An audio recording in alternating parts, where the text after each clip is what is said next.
Good morning, still good morning, everyone. And I know that we are closing roundtable before the lunch, but also closing roundtable for these two very content-rich discussions. However, the opening roundtable for the discussion on how management scholarship can contribute to dynamic competition. So roundtable ecosystems and managers. And yesterday, David T. said that economics is not explaining well firm perspective in dynamic competition. And there is really room for discussion on isolating mechanisms, capabilities and their development, and ecosystem competition. And this morning we heard from James Moore that ecosystems and environment for competition are very collective social systems composed of humans. So I believe that this is far beyond the subject of economics, right? And there is some kind of disciplinary blindness here. Thus, we open a dialogue on firm perspective in dynamic competition. And I'm very glad to present the members of the roundtable that actually presents all guilty sides. So it's not only management scholars, but we will have also scholars in law and economics. So we will have like 360 view on ecosystems and managers. And as I said, we kick off the discussion that hopefully will continue during years to come, fruitfully continue. So first of all, I would like to introduce Professor Peter Klein, and he's professor of entrepreneurship strategy and management from Baylor University, US. He is co-author of the book Why Managers Matter. And actually, he's going to talk about rethinking hierarchies that I very much related with focal firms' position and role in the ecosystems and in the principles, so to say, that hierarchies is bringing in. Next, we have Beatriz, and she is a research fellow in law and regulations at University of College London, UCL. And she will talk on regulated dynamic competition in digital ecosystems. She will be followed by Professor of Economics, Wolfgang Kerber, and he's professor from University of Marburg in Germany. And the topic is dynamic competition, digital ecosystems, and competition policy. Finally, we have Professor in Economics, Richard Langlois from University of Connecticut. And he is the author of the book, The Corporation and the 20th Century, The History of American Business Enterprise. And he will present a very interesting topic on modularity, identity, and constitutional diagonal. So each of the panel members will present their ideas using slides, and then we will have like 20 minutes for discussion. So hopefully you will be active, posing questions and bringing the discussion forward. So I stop here, and Peter, the floor is yours. 9 minutes as agreed. Thank you. So I'm happy to kick off the discussion by talking about the role of management under dynamic competition. And I suppose part of the reason I was invited to be present was from recently publishing a book, came out in October of last year, called Why Managers Matter, The Perils of the Bossless Company. So the book is really about, it's a critical analysis of the view that leaner, flatter, less hierarchical organizations are the wave of the future. And indeed, that sort of all firms should be as loosely structured with as little of a sort of a middle management role as possible. But you know, in addition to this critique of the flattening hierarchy model, the bossless company narrative, as we call it, namely the view that flattening the hierarchy will improve performance for most or all companies. We also talk a little bit about how the role of managers and the role of the traditional corporate hierarchy has changed in the modern era. You can see there's a chapter there called Hierarchy in the 21st Century. I'll talk a little bit about this just now. You might also notice we claim somewhat counterintuitively that hierarchy can also promote innovation and entrepreneurship, which is something that cuts against the grain in most of the entrepreneurship literature. If you don't want to read the book, although I don't know why you wouldn't, a short excerpt was published in the most recent issue of the Sloan Management Review called Rethinking Hierarchy. And I'll touch on a few of those points this morning. So, you know, what we call the bossless company narrative, the idea that leaner and flatter is the right organizational model for most firms and most industries, it typically comes out of, you know, sort of strong anecdotal evidence of companies like the ones that you see mentioned here that are famous for having radically disaggregated or decentralized organizational models. You can see these companies are in a variety of different industries. Some of them, of course, are quite new, but there are companies like Semco and Oticon, for example, or Gore that are many, many decades old and produce products in sort of very conventional sectors, you know, consumer retail and so forth. It's not only tech companies. Morningstar, being one of the most famous examples, produces tomatoes, which is not exactly a high-tech product. But what we do in the book is walk through some of the details of how these organizations actually operate. We look at models like holacracy, which is often promoted as an alternative to the traditional pyramid-style managerial hierarchy. We look at innovative models like Spotify's so-called tribe model, which, if you look at it more closely, is really just sort of a rebranded version of the traditional matrix structure. What we argue in the book is the following. First, we claim that flattening the hierarchy is really not all that new, right? So as long as humans have been organizing activities as groups, they've employed a variety of organizational models. And even looking at more recent history, you know, the cooperative movement of the late 19th, early 20th century was about putting employees in charge of managing. So we have a lot of experience with employer-owned organizations, customer-owned organizations, supplier-owned organizations, in which you don't have a separation of ownership and control, and in which you have a radically flat structure in which people who work at the organization or shop at the organization are also the owners. And as most of you know, both theory and evidence suggest that the cooperative model can be successful in a few narrowly defined circumstances, but is not a good general model for organizing productive activities. We point out that the sort of evidence that is usually presented for the bossless company narrative, the idea that bossless or near bossless is always best, is highly cherry-picked, right? There are lots of case studies of companies like Valve or Morningstar showing how well they work, but there's very little systematic cross-sectional evidence to indicate that flatter hierarchies in general outperform the conventional managerial structure on various dimensions. We also show that a lot of the ostensibly bossless organizations really aren't bossless at all. They have very strong charismatic leadership. They have de facto hierarchies, even when they lack de jure hierarchies. One example that's interesting, and I'll touch on it again at the end, is everybody's favorite bossless company, Wikipedia, right? So, you know, everyone in this room probably would agree that Wikipedia is a superior product to the traditional hierarchically organized and managed encyclopedia. Obviously, there are errors in Wikipedia. There are errors in the Encyclopedia Britannica as well.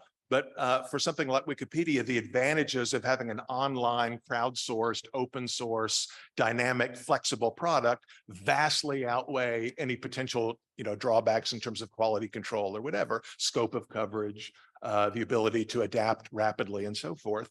But Wikipedia is not a bossless organization. There is a boss of Wikipedia in a sense, and it's this guy. His name is Jimmy Wales. He is currently the president of the Wikimedia Foundation, but he was the lead of the team that wrote the code for Wikipedia. And one of the reasons that Wikipedia is a relatively high quality open source product compared to many others is, when you use it, when you go to look up something on Wikipedia, the entries are all in sort of a standardized format. They're structured in the same way. It's easy to read. They all look the same on your phone or on your computer or whatever. And that's not by accident, right? That's because the code was designed in a way to standardize the display, to facilitate the creation of new entries, the revision and editing of new entries. There are procedures for resolving disputes, or I guess flame wars would be the more contemporary term, when there's disagreement about what should be in the content of a Wikipedia entry. So there are systematic procedures and policies in place for allowing the crowd to create, revise, and maintain Wikipedia entries. So there is a structure. It's not that the content was created by a boss, but the structure was designed and implemented by a boss or a team of bosses, if you like. There are other cases where you have firms like, this is Tony Hsieh, who was the founder and CEO of Zappos, and who was a highly charismatic and even almost dictatorial boss, even though the company was advertised as being extremely flat.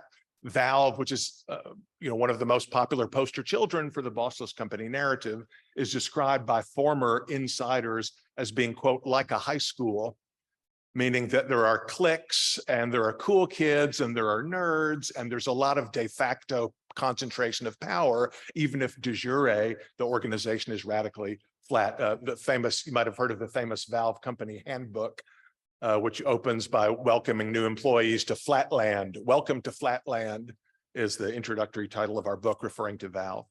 And finally, on a more substantive point, we argue that strong decentralization, radically flattening the organizational or managerial hierarchy, can work in some cases under specific circumstances, but it's not a good general model.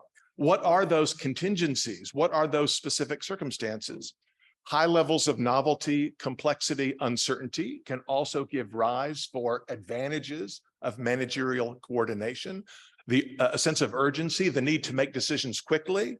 If that outweighs the danger that the decision will be made in error, there can be an advantage to a top-down model over one that's bottom-up. But most importantly, and foreshadowing something I think Dick will talk about, when there is a high level of task or job interdependence, in other words, a low level of modularity, there is a case for managerial coordination rather than the spontaneous bottom-up coordination that we find, for example, in the marketplace.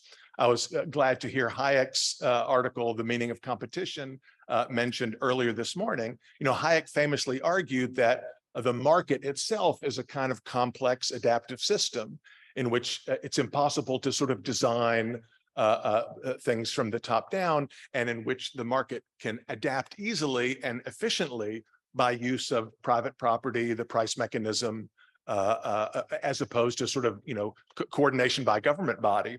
But as Oliver Williamson, who has been very influential to many of us here, David, of course, and myself, points out, markets and hierarchies hierarchies and hybrids. In other words, markets and firms and interfirm networks like ecosystems and platforms all have various advantages and disadvantages for facilitating adaptation under particular circumstances. Williamson points out that there are some circumstances in which what he calls coordinated adaptation outperforms spontaneous or Hayekian kind of adaptation. And we really need to go back to first principles here. And think about the ideas of Ronald Coase, right? If it is true that a loosely structured, highly decentralized, bossless or near bossless form of organization makes sense, if it has advantages that outweigh the disadvantages, then why would we want to organize those activities in a firm at all, as opposed to a sort of a network of independent contractors? There must be some rationale for managerial fiat, otherwise there would be no reason for firms to exist at all. And what we suggest in the book is that the role of the firm, the role of the manager, the role of the hierarchy in facilitating coordination and certain kinds of coordinated adaptation is in not so much telling everyone inside the organization what to do, but designing rules, procedures, and processes within which other kinds of adaptation can take place. And as we heard in the opening talk this morning, that is one function of the platform, the network, or the ecosystem. So what I'm trying to emphasize here, what we emphasize in the book, is the importance of what you might call rules of the game, organizational rules of the game. So even in the absence of telling people how to play the game, there's a role for a designer in sort of setting up and establishing those rules. And finally, let me invoke also ideas from Herbert Simon. So what most people think, what we often mean by authority, or what we think of as the traditional role of authority or hierarchy, is command and control. You know, telling people what to do, making sure jobs are done the way that the designer or the boss wants them to be done. We call that type 1 authority in our book. But there's another notion of authority that is also discussed by Simon, what we call type 2 authority. And that's the notion that rather than the boss telling the employee what to do, the boss designs systems and processes and procedures within which the employee can take advantage of his or her tacit knowledge, can be motivated by strong incentives and so forth to figure out what's the right course, specific course of action under particular circumstances. Choosing people who will play the game, the HR function, is another role of the managerial hierarchy. So this exercise of what we call type 2 authority, right? It does allow people to leverage their tacit knowledge. It can facilitate this kind of more autonomous adaptation. It can be highly motivating. It's more attractive to sort of modern workers, perhaps millennials, Gen Zs, than the old sort of workplace culture. But it is a kind of authority, right? It is not a pure Hayekian spontaneous order. It is a designed system in a sense, right? So just like with Wikipedia, Jimmy Wales did not write the content. He did not create the content of Wikipedia articles, but he designed a system within which that content could be created and modified and maintained. That is the critical role of the managerial hierarchy, and maybe the coordinating role of the ecosystem or the other interfirm network as we're discussing it today. So just to summarize, what we argue in the book is that it's not the case that, you know, all companies are becoming more bossless or should become more bossless. And that we argue that hierarchy does play an essential role even under, or I might say especially under, conditions of dynamic competition. But again, it's not to directly control the actions of individuals within organizations, but to help to establish structure, to establish the rules of the game within which individuals and firms can interact. And I just want to reemphasize this idea, again, which is also emphasized by Williamson, that hierarchy or organizations, led by a managerial hierarchy, can, under certain circumstances, facilitate a kind of adaptation. So it's not just the static transaction cost minimizing role emphasized by Coase in 37 and by Williamson in his earlier work, but hierarchy can also play a role in facilitating adaptation, which, as Williamson points out, is the central problem of economic organization. So, what I hope we'll discuss later today is the extent to which ecosystems and platforms can also play this coordinating role, right, across firms, just as the managerial hierarchy can, in some cases, play it within the firm. Thank you very much.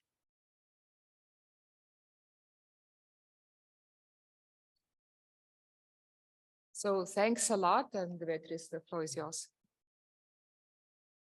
Thank you so much. I would like to thank the organizers for inviting me to be here today in this part of this amazing program with so many scholars that I admire. And thank you, Asta, for pulling us together and making sure that this panel has cohesion. So it's a lot of effort behind the scenes. Thank you so much. And as someone who typically interacts with regulators and policymakers in my role through my teaching and my research, being invited to talk about management and managers and how some of the thinking that I've been doing could be relevant to the managerial scholarship has been a challenge, but a fun challenge. And I was really happy to see that I think there's some really relevant parallels between some of the takeaways that Peter has just presented, and some of my key takeaways in terms of the role, the parallels between supporting the rethinking of hierarchy and supporting the rethinking of regulation in terms of providing structure for innovation. So I hope that's what emerges from my presentation. And although my background is in law and I did competition law before, I'm going to be focusing more on regulation and regulating digital ecosystems and regulating them in order to provide or to support innovation. And again, benefiting from the roundtable format, I don't think I'm going to provide many answers, but asking some questions that we can discuss later on. So to begin, I think one of the issues when it comes to regulation and to regulating innovative technologies or innovative thinking in general is regarding the format of regulatory thinking. So when it comes to regulation, there is a pattern that we can see in terms of the historical perspective in regulation, where some innovation occurs and this innovation hits the market and becomes popular and has mass adoption of the technology, and then it starts to show some kind of concerns, some kind of harms, and then regulation comes to try to catch up and mitigate those harms. And I think a lot of the current regulatory thinking is still very much framed in this kind of cycle. There is an innovation hits the market. When it hits the market, we start to see some of the problems, and when we see the problems, we try to catch up and solve the harms and problems. And if you think about, for example, seatbelt regulation, I think in the UK, it only required, the law only required people to wear seatbelts from 1983, which was far after the automobile was introduced to the market. So when thinking about regulation and trying to break down the traditional regulatory thinking in a model of policymaking and lawmaking, some of the three questions that I would like to try to tackle today is the question of why regulate, so stepping back and trying to understand the rationality behind some of the regulatory choices, what are the challenges involving in regulating the specific object of the regulation, and I think a lot of the ones that I selected have already been mentioned yesterday and today. And then I think the core of the presentation, and I think the main questions is how to regulate in light of the specificities of the dynamic ecosystems that we are discussing in this conference.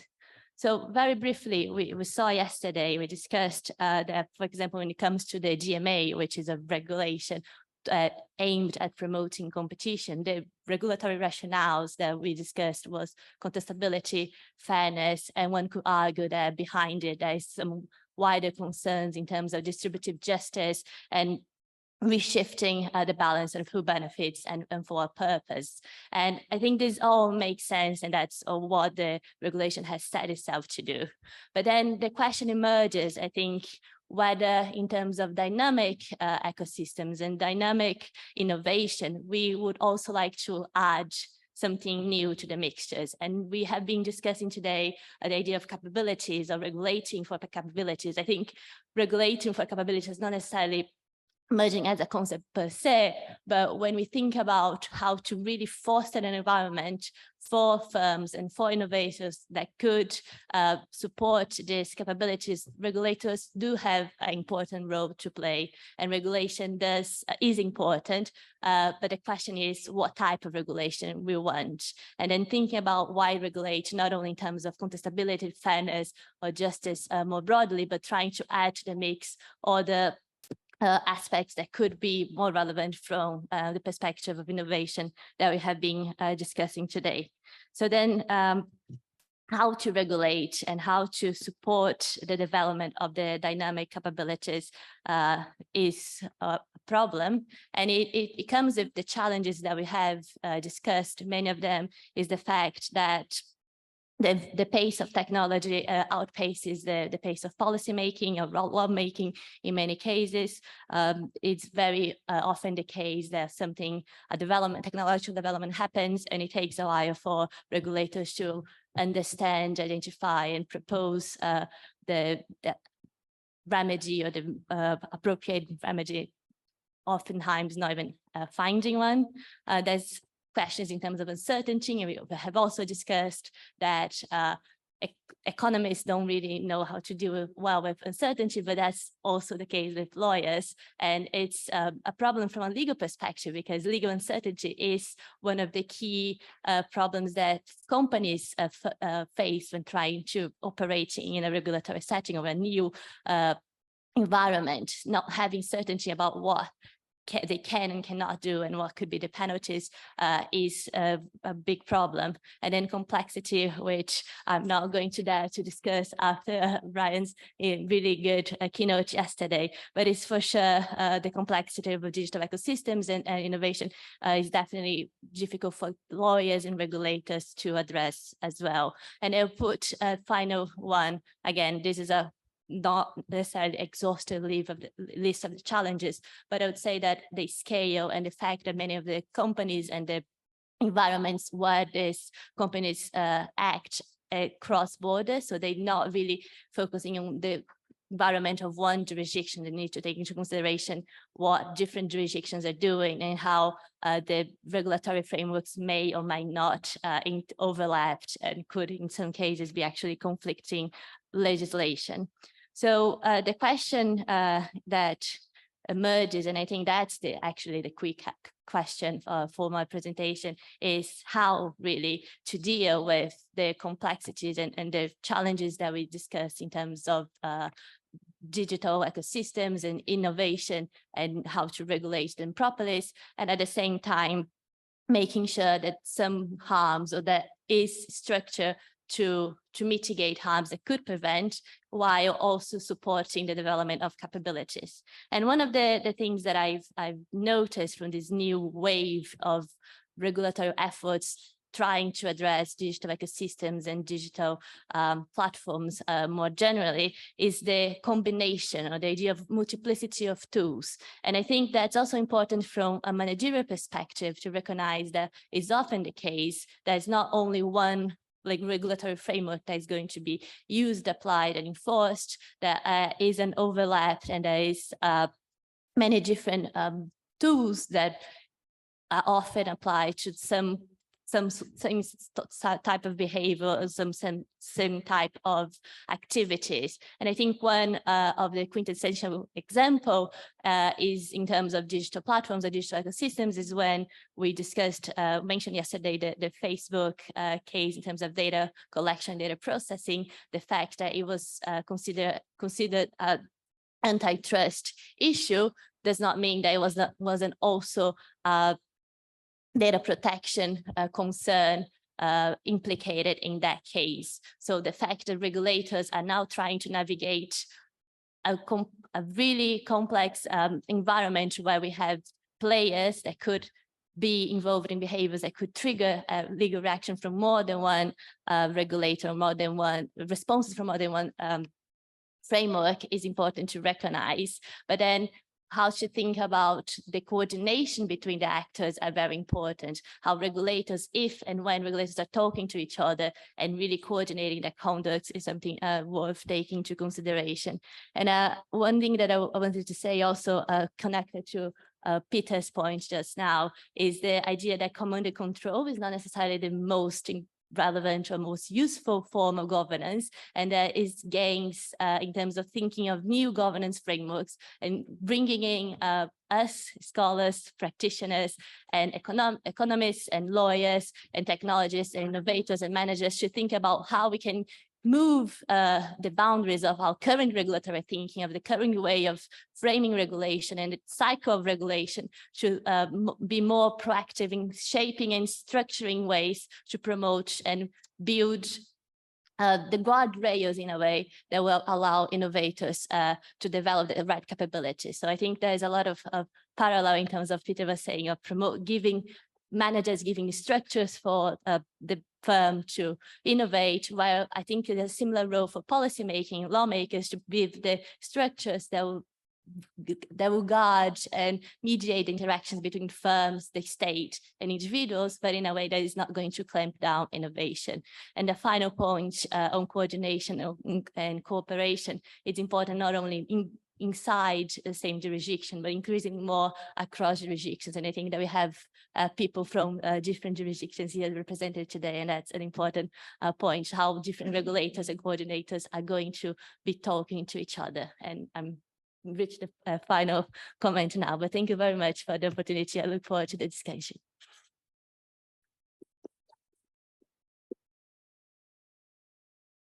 So thank you very much for perfect timing. And Wolfgang, the floor is yours.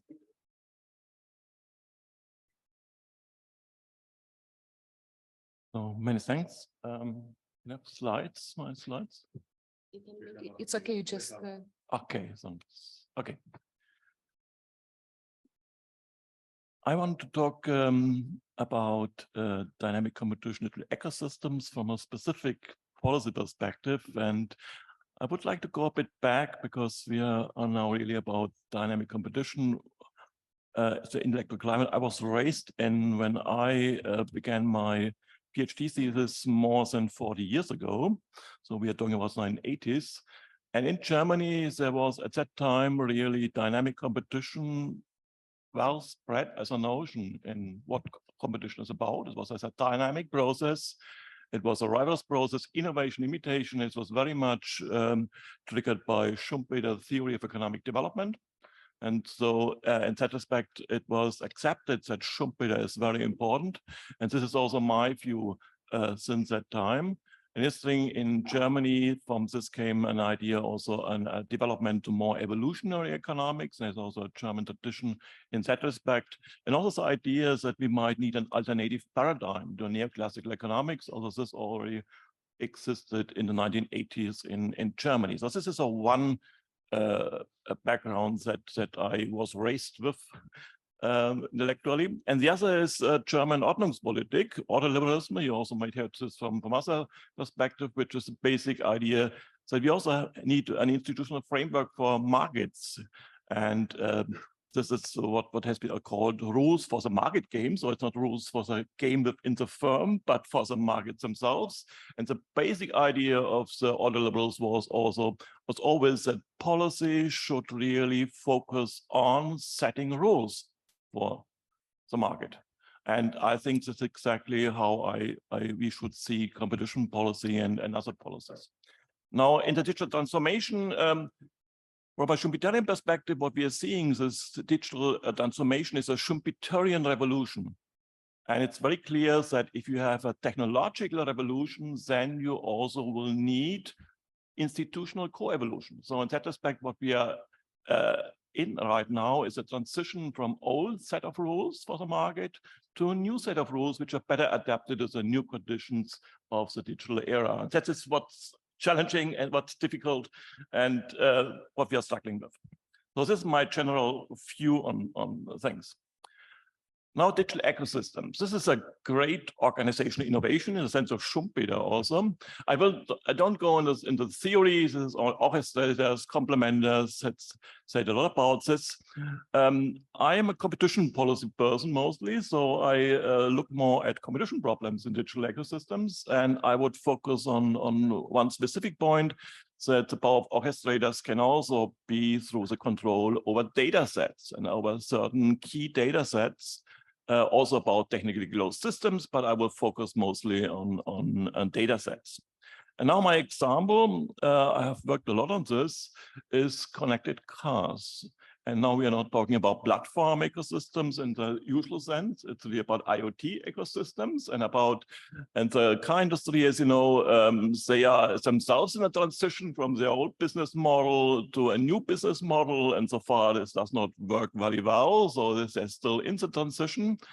And one important point is what to do with the data. There's many data they are collecting and generating in connected cars. This is data governance. And the European car manufacturers, they have developed the so-called extended vehicle concept. Perhaps in a collusive way, this is another question. And the point is that they make it, they construct their cars in a way that all data are directly transmitted to a proprietary server at the car manufacturers, and therefore they get exclusive de facto control over all these data. And nobody can access these data and use these data without the permission of the car manufacturers. That's the construction.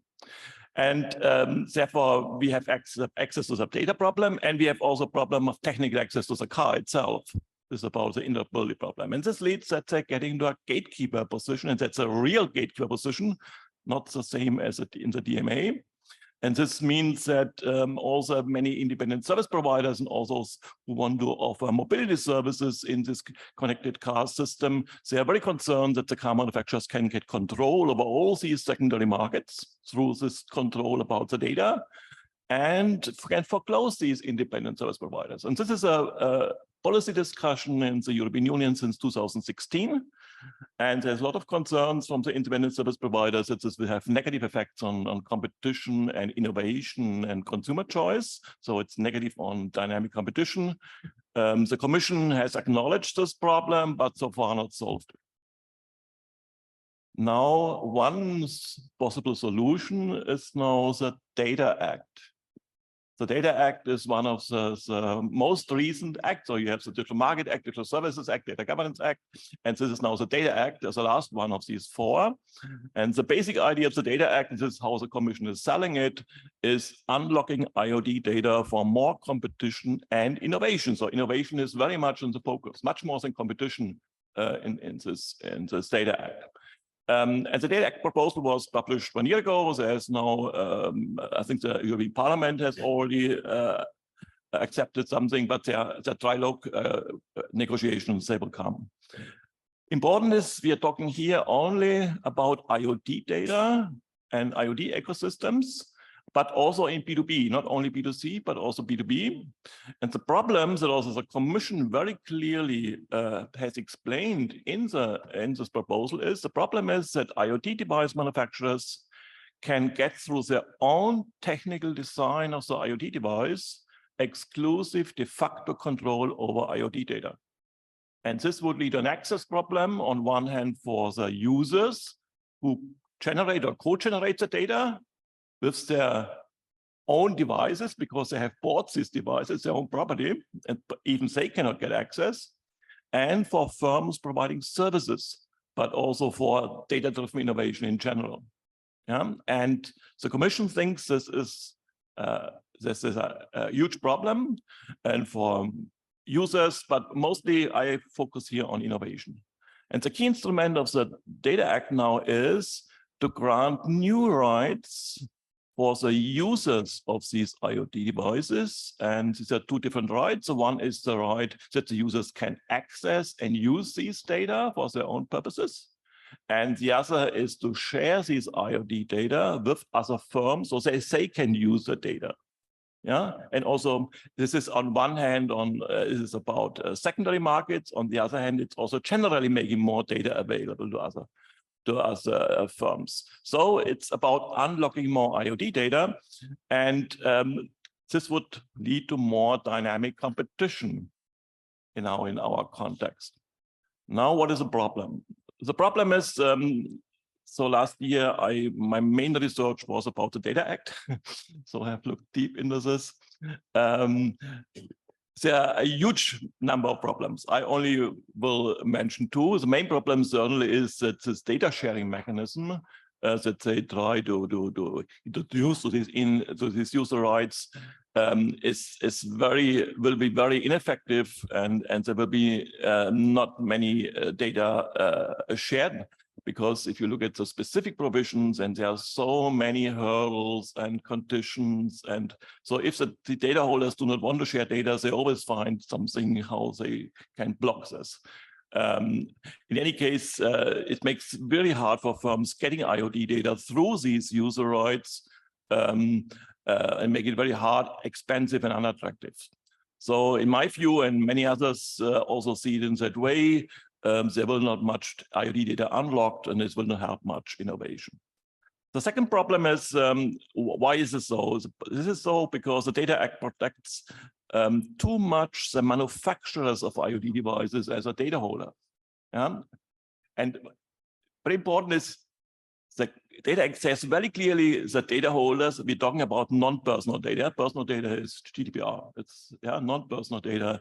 That the Data Act, the Commission says very clearly, these data holders do not have legal rights on these data, but they have de facto control over these data and can use this.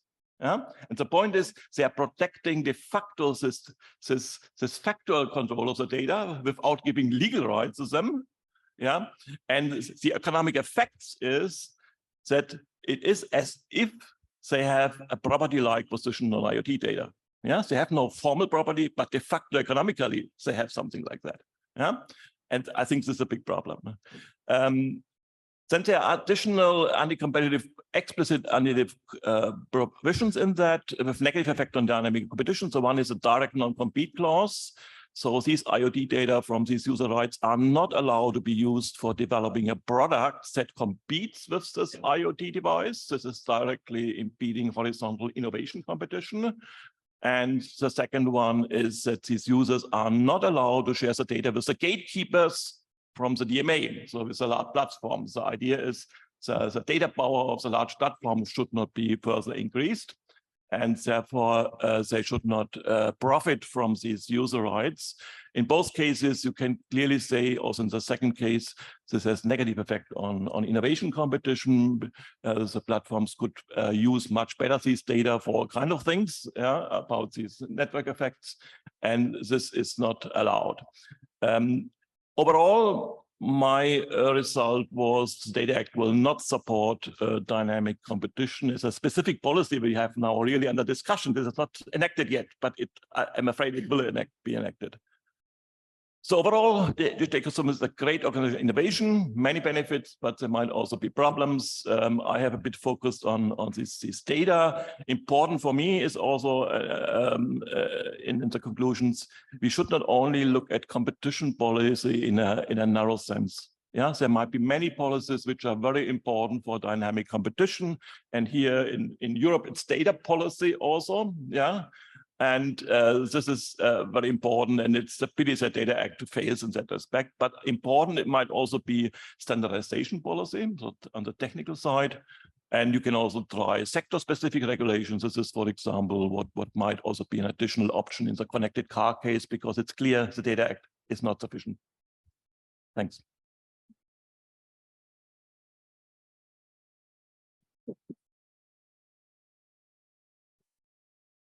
Yeah, Richard Rosters.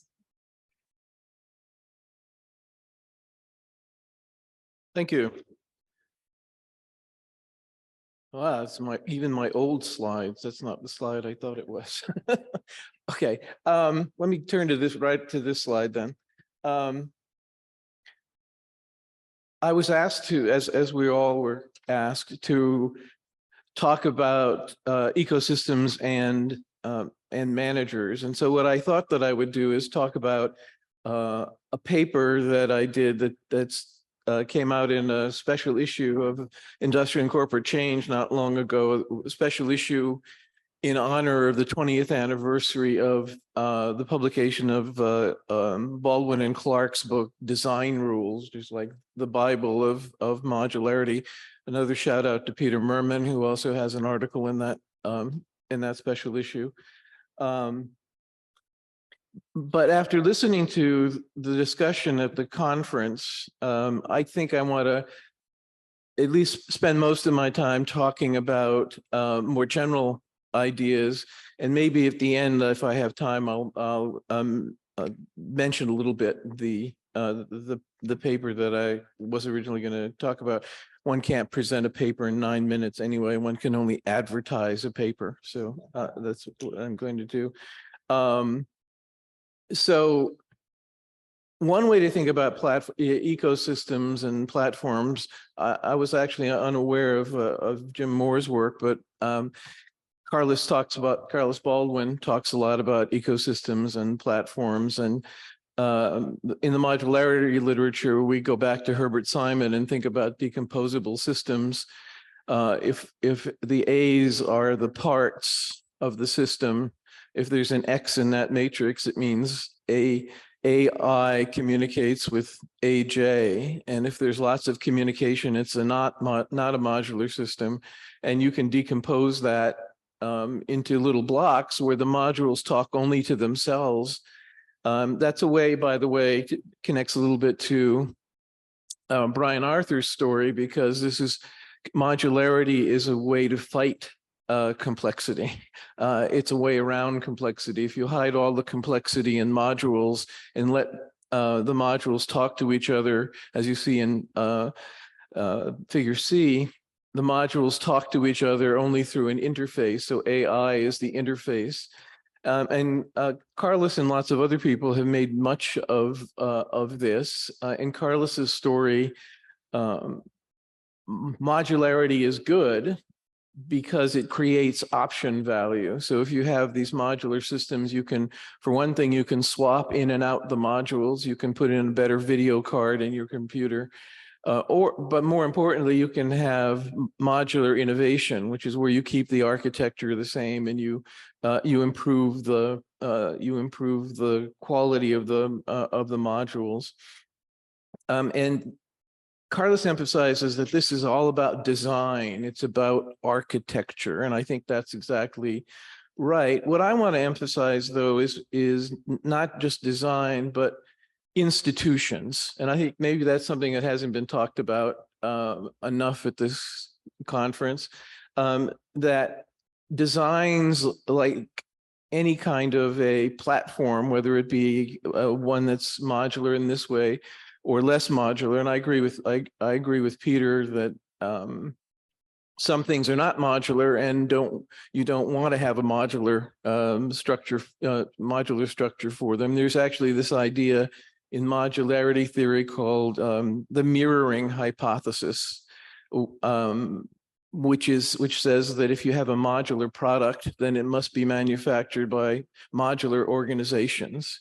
It's very controversial. I have no personal stake in that argument, so I don't really care one way or another. But the point I want to make is that having a platform is also having institutions, and we need to think about institutions, including organizational structures, as part of innovation. Wolfgang mentioned Schumpeter. Schumpeter does not think of innovation as only about technology. He explicitly talks about organization, including the large vertically integrated firm, as being a great innovation. So this makes dynamic competition even more complicated, because you're not thinking about fixed organizations or platforms and asking which one of these is going to make technology better, right? Because in fact, an important part of the process is figuring out what kinds of institutions you want, what kinds of organizational structures you want. And that's sort of what Peter was talking about as well. Peter said that Coase and Williamson say that there's some best organizational form.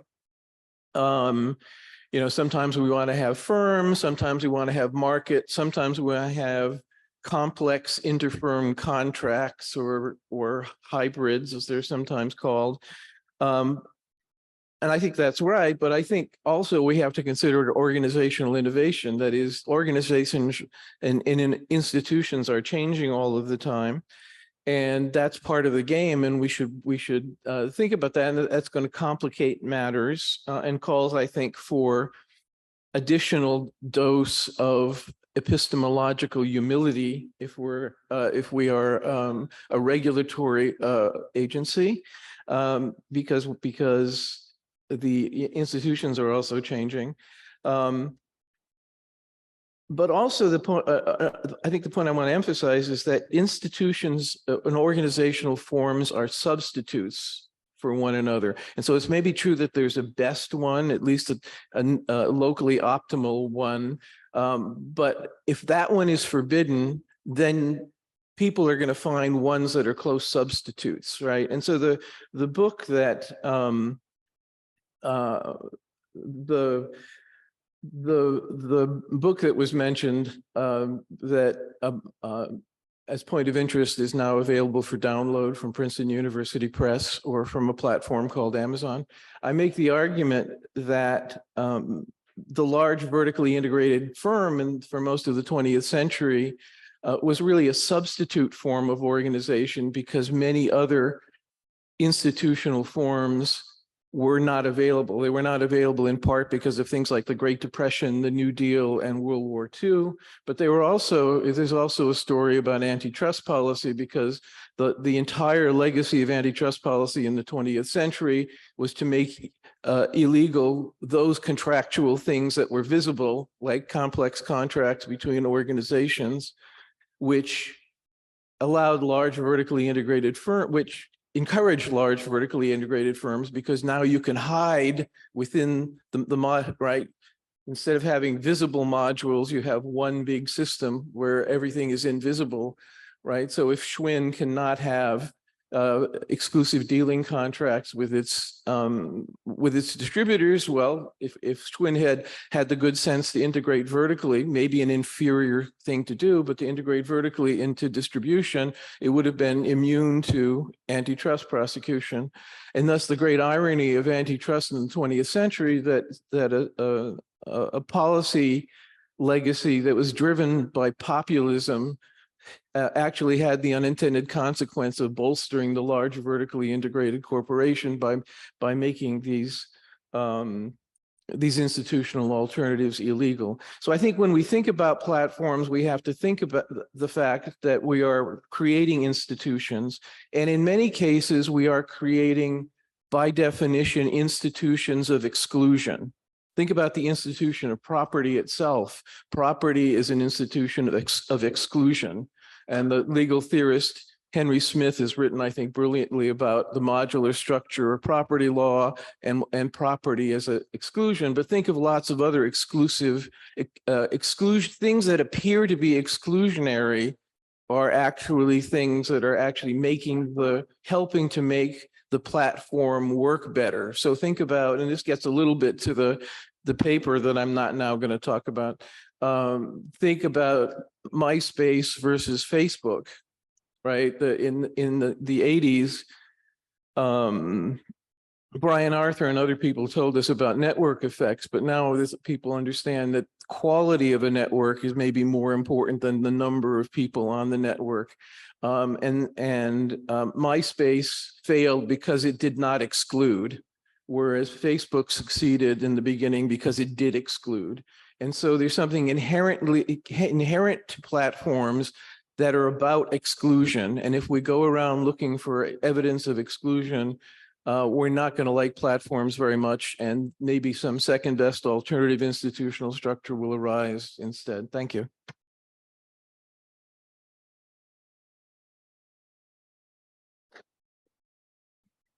Thanks a lot for the members of the panel of the roundtable, and we are open for questions.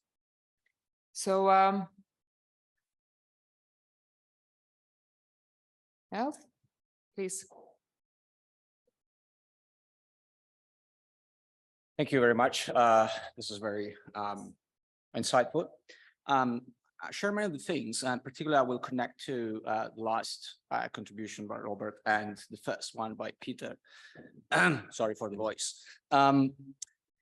By saying that very much agree, on your questions, Peter. So whether there is also this role of coordination and managerial discretions that ecosystem can play, but not any longer within the boundaries of the organizations, but across organization boundaries. Well, that's precisely what we, advance in the paper with Michael and Annabelle. We propose exactly that, that the ecosystem emerge precisely because there's a need to coordinate, these interdependencies in a hierarchical way, although not unilaterally. So that's what we advance there. Now, it seems to me, though, that the key problem, right? And in this, basically, that's what they're precisely, created new institutions where, you structures new rules and roles, right, for actors, to achieve basically complementarities. Now, it seems to me that the key questions that the ecosystem pose compared to the traditional antitrust, where we have seen the self-interest of individual actors, firms, pitted against the collective interest, whether that is, the well-functioning of the market or the more general public collective interest. It seems here that the problem is more about conflicts of interest of different collectivity, right? So where there's basically one ecosystem that is basically can be conceptualized as a collective enterprise that has, a collective interest, right, of putting forth, their own value proposition. And in this, excluding other actors and potentially also, anti-competitive practice against, other collective entities, right? Be that rival ecosystems or, sparse other firms that might, want to basically have a, part of the cake. So my question is, if this is how to see this, right? Where do we stop the managerial discretion? Discretion to, to that design of these institutions, and how do we prioritize between the different interests at stake, right? The interest to promote the one collective, right? The innovation in one collective against, the possible when this, may have possible negative consequences of other collective interest.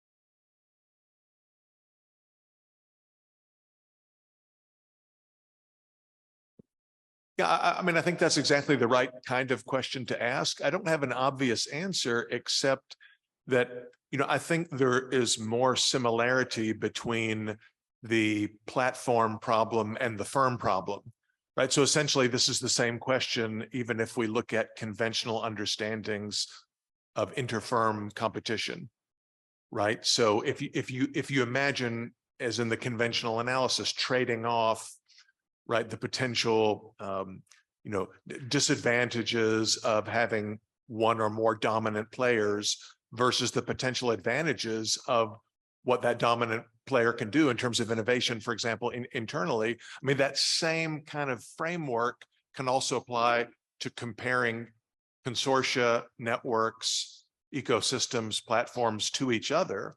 And, it's not clear to me that, is sort of echoing what Dick said about the, MySpace versus Facebook example. Just as we have learned over, the past 3-4 decades, as we've moved away from what Williamson used to call the naive inhospitality tradition in antitrust, to viewing any attempt at, horizontal expansion or vertical coordination as per se suspicious because it deviates from some, notion of the perfectly competitive industry. We've learned to be more nuanced and subtle about that. It seems to be the same kind of logic would apply when we're looking at interfirm coordination. So, the devil's in the details, I suppose. So I don't know that we have I don't know that we can provide a general answer for when the advantages of allowing for more kind of interfirm coordination within the platform, brushes up against potential drawbacks and having too few platforms in competition with each other. But I think the same sort of issues that apply in the firm case would also apply in that case. And as was mentioned earlier, again, we would not want to be looking at static outcomes, but thinking about implications for innovation. We certainly want to look at it from a dynamic lens.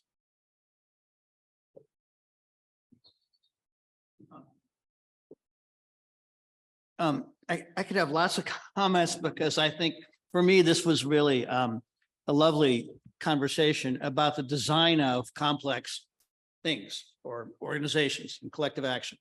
And anyway, so I was really, I'm sort of thrilled, and I'm thrilled to know about each of your work. And, it seems to me it's very interesting.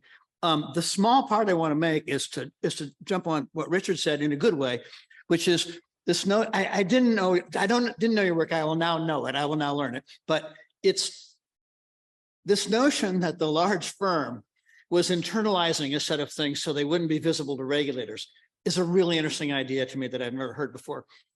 But it is what I was thinking yesterday when I heard all that regulatory stuff, which was I was thinking, oh, you know what? Like if I'm going to compete in Europe and I want whatever form I want, and I want to not have all those people in my business, right? I'm just going to make a big firm, because then I've got a boundary around it. And then I can do more freely what I'm doing. And that to hire group in China, which I agree is a very complex hierarchical set of rules. that I think are really interesting and really kind of interesting from an innovation standpoint. But what's fascinating about higher is it's all internal mostly. I mean, they're starting to come out, but it's an ecosystem inside. And we don't need to speculate about why that is exactly, but it's interesting, right? That it's inside of something and therefore not visible to anybody who's regulating inter-firm relationships. So I loved your point on that. Well, I think that's right. I mean, I don't want to I was trying to be provocative. I see might get some pushback on this thesis, but I was trying to be a little bit provocative in saying that, the large vertically integrated firm was all because of antitrust. I think that was an effect on the margin. Yeah. And I think my argument is actually that the Great Depression, New Deal, and World War II were much more important for bolstering the large vertically integrated firm. But you even saw it earlier today when they were talking about Giphy. So, and somebody said, well, if we allow Giphy to continue to exist, it will push Facebook to do exactly the same thing internally. But that was exactly my thesis, right? I mean, you're often the unintended consequences. What you're doing is to make the large firm even more powerful by forcing it to do things internally rather than to coordinate things through an ecosystem and through a market.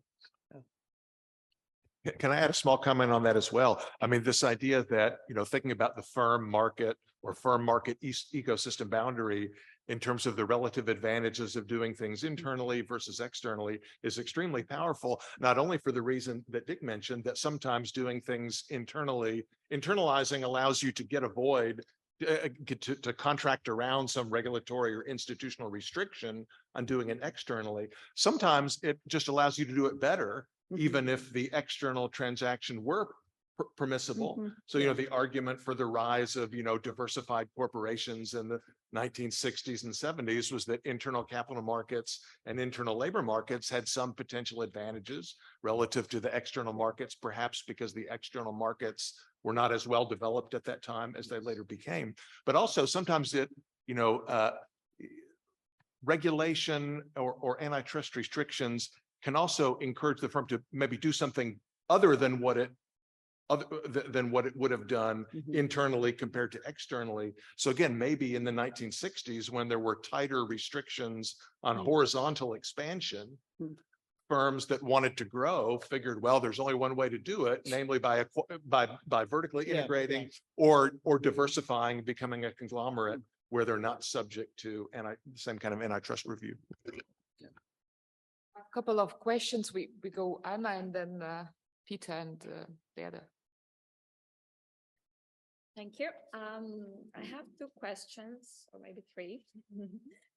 So first, to Professor Langlois' point related to the previous comment. You said that we have the big integrated firm because of, the antitrust prohibition. It's very interesting. It reminds me something similar that I think Professor Herbert has said that, the fact that we had the cartel prohibition then created a wave of mergers, essentially.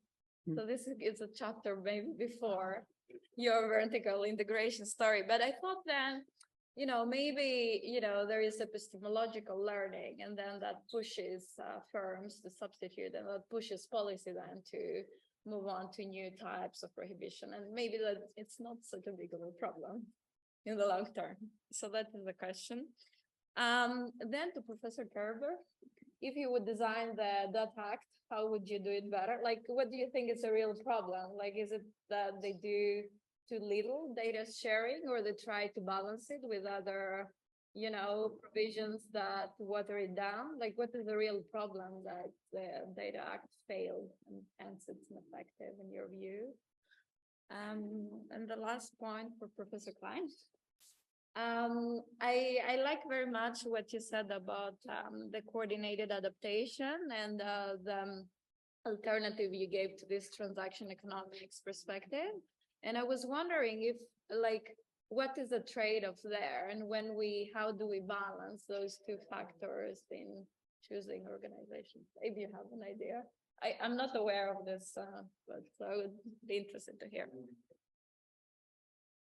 Yeah, the argument that in the end of the 19th century that the large vertically integrated firm emerged because of antitrust is one that was endorsed by Alfred Chandler and talked about by George Bittlingmeyer. That's an old argument that, and I think is right, and I talk about that in the book, that because cartels were forbidden by the Sherman Act, people integrated into these organizations, and that was legal. That was for a while legally safe for them to do that. Learning by antitrust agencies, well, I think there certainly has been, and people talk about the Chicago School, although talk about it rather dismissively. One thing that I wanted to say and didn't have time to say was that I think that what's often missed is that there's more than one Chicago School. There's the sort of Posner-Stigler version, but there's also the Ronald Coase version, and I think that's what Peter was talking about. That we've learned to look at these complicated interfirm contracts, which are often contracts of exclusion, as being not unfair practices and anti-competitive practices, but antitrust agencies can also unlearn, and without wanting to be too provocative, one wonders if the current antitrust agencies are not unlearning.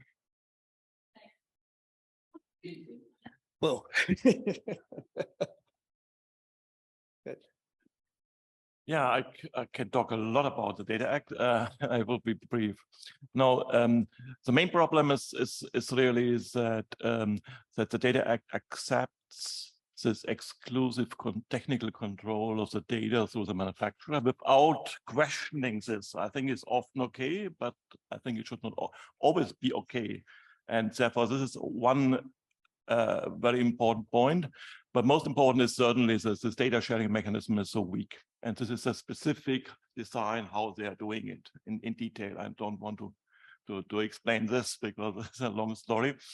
The other point is really that the Data Act is what they call in Europe an horizontal act. So they make the same rules for all kind of IoT devices. So for the fitness tracker and the connected car, and for B2C and B2B. Yeah, this is very different economic and technological conditions, and the data are very different, but they try to make exactly the same rules for all of them. And I think economically, it's very clear this cannot work. This is, I think, also, therefore, I am much more in favor of solving the most important problem first in a sector-specific regulation, which can much better target the problem and solve the trade-offs that they are always involved with data sharing. The other questions maybe. We still have Peter, I see, Eric, I can't see the third name.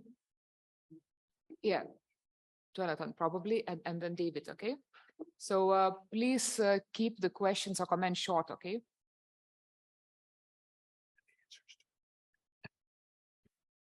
Okay, thank you very much for the fascinating panel. When I listen to you four, I'm walking away with a conclusion that perhaps we haven't heard so far, which is to say we actually need to encourage experimentation with different regulatory regimes, because only if we do experiments with those, we actually know which one is working better and which one is not.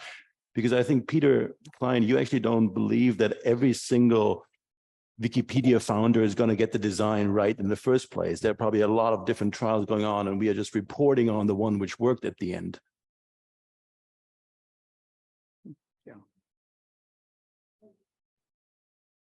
And I entirely agree. You can see this is also the idea why I like first sector-specific regulation, because then you can try out how things are working in specific sectors, and you learn a lot from that. Yeah, and I think from an evolutionary perspective, if this legal evolution is exactly about experimenting with different kind of legislative acts. And the question is, we will learn a lot and we will change, I think, a lot of these acts later, I presume, and also the DMA, and I'm entirely agree to your point. And Peter, I think this is also an argument for federalism and subsidiarity as well. It's true. And just maybe a quick note. I think that a lot of times when we talk about regulation, we refer to as restrictions as red tape is one type of regulation, which is a command and control type of regulation. And hearing you, I think there's a lot of space for other forms of thinking about regulation. How can we regulate in a different way? How can we foster design systems or regulatory systems that would be more conducive to the things that we have been discussing today? So there's a lot of room for experimentalism in terms of lawmaking. Although I think that the task is as lawyers and lawmakers should try to tackle the problems and not always get things right the first time, but then adapt and change. And maybe for room for lawyers and lawmakers to think more about how managers think in terms of managing a ecosystem of regulations as well. Yeah, Eric, please. Yeah, it's very much in line with the previous question comment. In fact, what has been highlighted for the 2 last days is that we are dealing with very complex, evolving problem issues, etc. And I think there is no way to try to find a silver bullet in the competition law or in the for the competition or the antitrust authority to deal with those complex and dynamic issues. And there is another word that has not been raised today so far, I think so, which is polycentric governance. It was in fact suggested in the talk by Beatriz. This idea that you have cooperation between authorities and all forms of authorities at the international level, at the national level, among overlapping authorities, and also with the industry, with the academia, etc. I think this is exactly the type of thinking in which we should, toward which we should go. And if you think about ecosystems, ecosystems are not hierarchical, they are polycentric. And polycentrism allows to deal with complementary skills, with the diverging interest, and also with learning. And also it maintains in the long run ecological complexity, which basically turn into opportunities. And so we should think our institutional framework in terms of polycentrism, and maybe better design for polycentrism, because of course polycentrism comes with transaction cost and delays in making decisions, etc. So it raises uncertainty for the players, for the investors, etc., and also for the users. So it has an impact on the dynamic of competition. Yeah, absolutely. And I think that the sharing of information access and expertise between different sectors creates this type of information loop or feedback loops that could really help not only regulators regulate better, but also to help the industry to see where the space to grow and create a better environment for everyone. Yeah.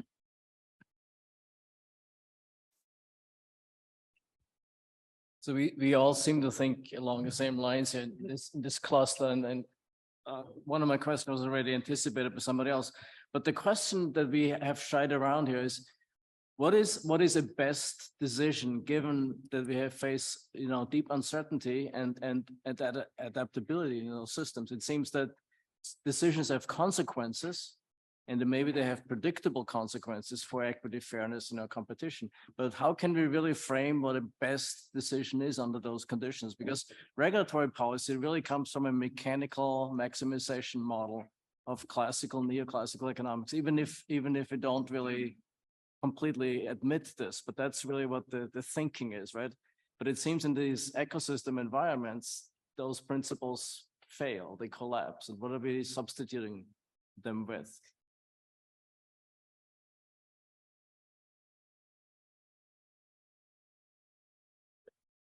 I mean, we talk about decisions that have consequences, but this is an old problem. This is not new. and there's uncertainty, and we have to make decisions under true uncertainty or fundamental uncertainty. And we have learned from Brian Arthur yesterday, there's no rational answer to that. It's a judgmental decision, but we have to make also on the collective level. But we should try to analyze things regarding the effects, because it's not that we know nothing.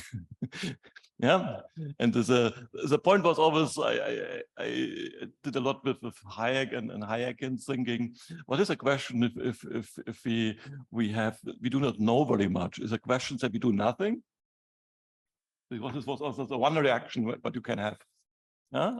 And I think if you're in a dynamic situation where things permanently change, doing nothing is also not the answer as a general. Yeah, it's difficult, and we have to make more research about things. And I think what we were, rather consensus, what David said, really, we need about this innovation competition and about, especially in the dynamics, we need more research. And I think we can make more research about this. More people should do this. And I think this conference can be a good contribution to bring together different scholars from different backgrounds who all know something which other people do not know.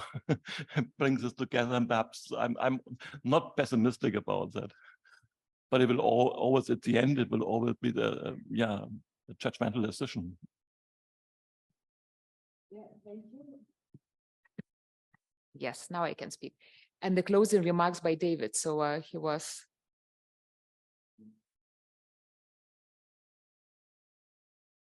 I didn't plan to make closing remarks, but I do want to make a comment, because I think there's an interesting connection between what Wolfgang was talking about with respect to the connected car and the European Data Act, which was using dynamic competition arguments to, I call it the bastardization of dynamic competition, to argue for a set of restrictions that are not consistent with dynamic competition. The same thing with GIFI, which is looking at it in microcosm. Anyone that has a smell of innovation, we've got to protect them sort of instinct. That's not what dynamic competition is about. It's more about letting things go. But the question then arises, well, where do you draw the line? What behavior should be permitted, what not? But I think where you need a systems approach. Competition policy doesn't operate in a vacuum. I think Europe's problem is a lack of entrepreneurship. The reason why you don't have as much dynamic competition as you need is a lack of entrepreneurship, because of a whole set of institutional constraints. And you don't attract as much venture capital in as, say, Silicon Valley does and China does, because you've overregulated the whole damn thing. So it's not attractive. So dynamic competition, or the amount you're going to get, is a function of a whole set of policies. And that's where I think our research has to go. Entry conditions should be as low as possible, but not by forcing the other guy to give up their data. I mean, you're going to have the competition. The automobile companies are probably going to get wiped out. The very people that you think, or the entities that you think are in power, actually the real power probably lies with Google and with Apple, who will get control of the connected car that way. So looking at it in microcosm, as if the automobile company is sort of the big bad monopolist controlling the data, really misses the bigger picture of where data competition is coming from. And in the end of the day, it's not who owns the data, it's who's smart at using the data that matters. Who's got the best algorithms and all of that stuff.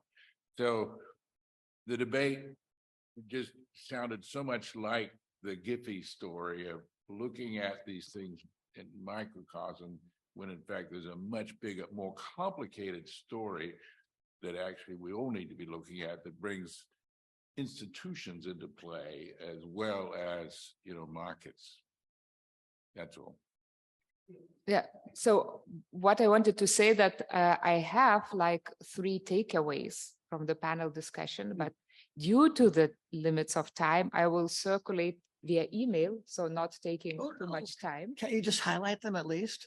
Sorry? You had 3 takeaways? Yeah, I have 3 takeaways. Can you just quickly tell us what they are? Yeah, would you like that? Yeah, I would. Perfect. I mean, wouldn't we want it now? So if Not by Nicola email allows, later. No, come on. because when you have takeaways, you just take away. But first thing, we have to rethink the hierarchies. As a mode of governance of platforms and ecosystems. And the interesting thing is which part of the boss we have to automate, especially as ecosystems are human systems, right? So yeah, does automation of governance really leads to more innovation or to more effectiveness, right? So it's one takeaway, opening new venues for research in that sense. The other thing that platforms are decomposable, modular, and heavily dependent on data, right? And as I'm working in healthcare sector, data issue is very unattended. I think it much more attention to be paid here, how to regulate data, not to create, you know, fortresses that really serves as a hurdles of sharing data, you know. So in that sense, we cannot do anything. I mean, all algorithm or artificial intelligence is useless if we do not have data, right? So I think competition policy should talk not only about firms, but about managing data in digital economy. And the last takeaway is actually that to regulate that complex systems is very difficult. So it's a lot of challenges. And I really like the summary of Beatriz that I will cite, that actually there is a huge latency of regulations, right? Because we started to talk, for example, again, from my area of telemedicine a lot of years ago, but regulations that allow or foster telemedicine, right? Just in the United States were taken like 2-3 years ago. Yeah? So it's late. The regulations are late to create the right environment for competition, right? And for activities in general. And it's difficult to regulate that complexity, you know, and especially that regulations should span across the countries. So another point that we should address with digital economy, that digital ecosystems goes across the countries, and regulations within the countries are so different, right? So how really to go across these boundaries? So thanks a lot for the roundtable members for insightful presentations and for actually your attention.